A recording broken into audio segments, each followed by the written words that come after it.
a rare opportunity. The name of the original title is Cuckoo Clocks in Hell. The Cuckoo Clocks of Hell, which I took from a Kurt Vonnegut novel called Mother Night, where he talks about a universe where the time is always correct, but the universe itself is chaos. So I thought that was a good. I read that novel. Yeah, that's where it's from. And the 2-hour, 55-minute version, is that available anywhere? No, I can't even find it. Can't even find it. What was interesting about working on this movie, one of the other things other than the prop parts, was That's Scott. how collaborative it was as we went through. Roger had the route line going through, but he was always very open to other people's ideas. That's what made it as much, I keep using the word fun, and it may sound strange, but it was fun. We had a blast doing it. And it You was had much fun, but you weren't crashing from crystal meth. And what was Bill singing on the set during the surgery scene? He stated on the DVD commentary track. Yeah. Oh no! Oh! Here we are. We're cutting this woman apart.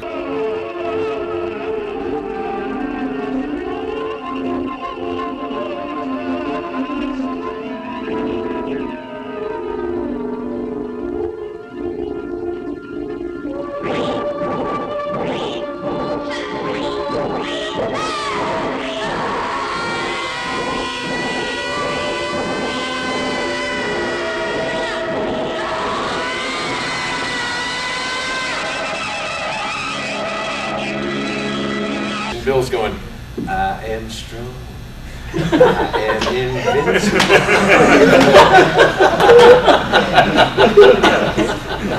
Yeah, I remember that. It's true.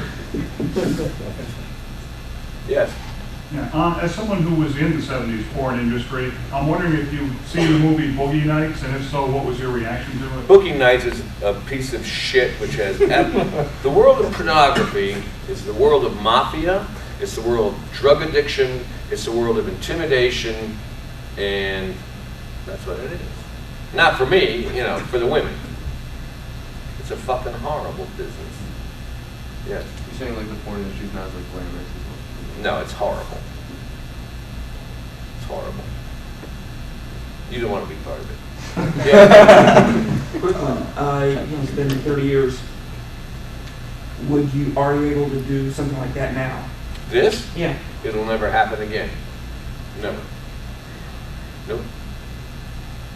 We were college kids. We were Right. just, it's not going to happen in the world of commercial filmmaking ever. Oh, I mean, artistically.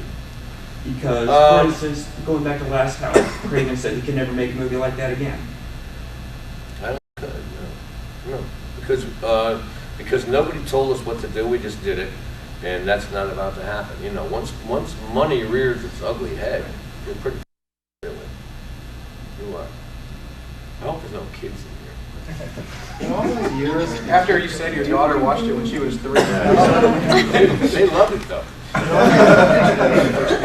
You said that, for all those years you guys didn't know that this film had this big cult following and everything. Did you ever have some situation where you'd be walking down the street and some guy says, hey, aren't you the one? You're both distinct looking. Once. I was in Florida and some girl goes, aren't you?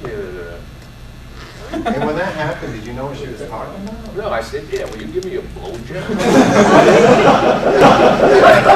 That's all I said. Well, what about your late 70s bitch? And then I got sick, I had the flu, I threw up on her.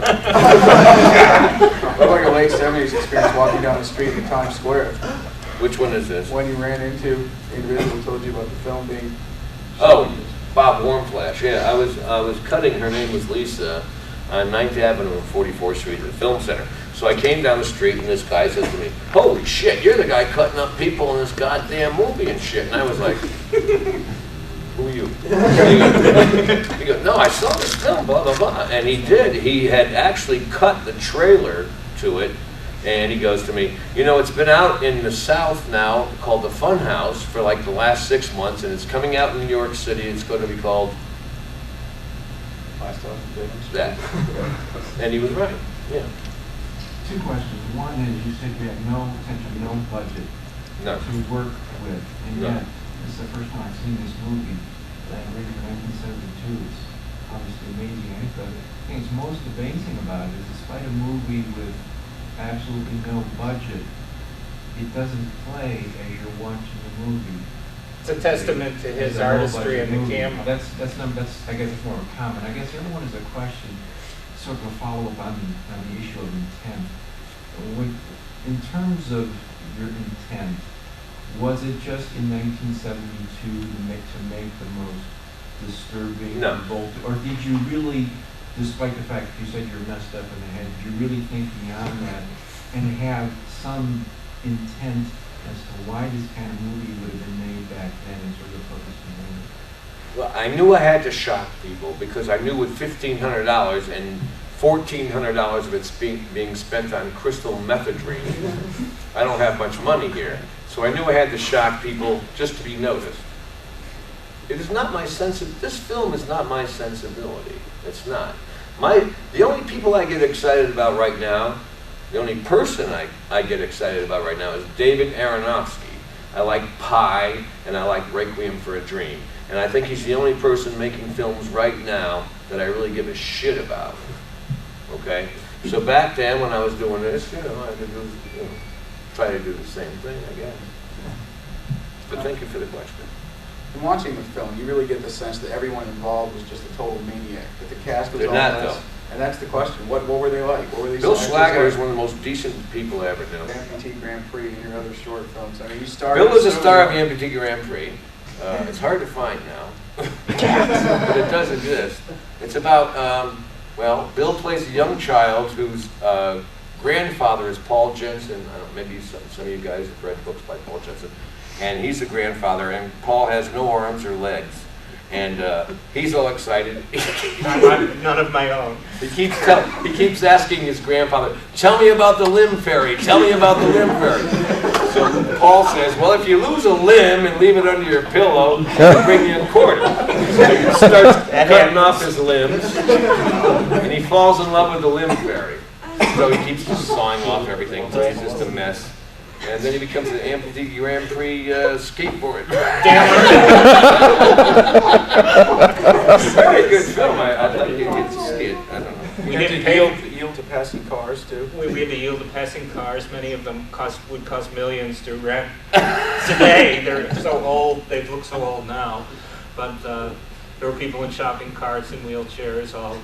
I was on a mechanic's dolly. We were all... And he had a chicken. And I had a chicken, right, that was like a jaguar in the front of my hood. It's a pretty good film. And he marries the limb fairy, and in the end he goes to the hospital and they have a child, which is an amputated finger. In a little gift box. In a Tiffany's box. That's right, it was, you're right. It was a pretty fun film. That's when film was fun. There was nothing fun. The movie turned into a nightmare for me. It turned into a nightmare.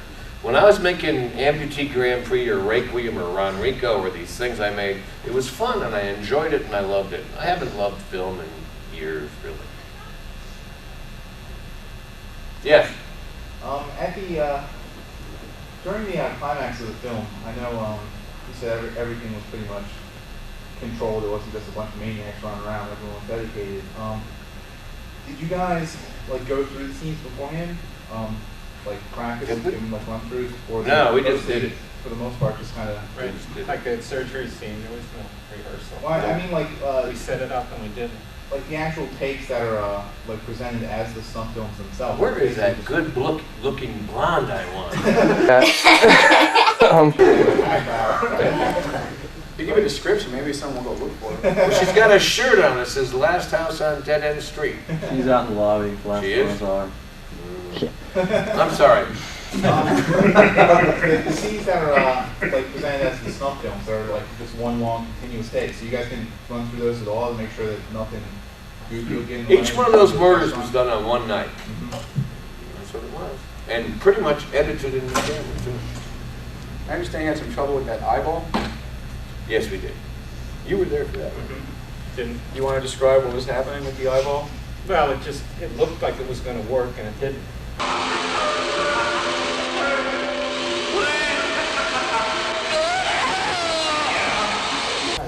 It wouldn't break. The drill wouldn't go through the eyeball. And you couldn't do it again.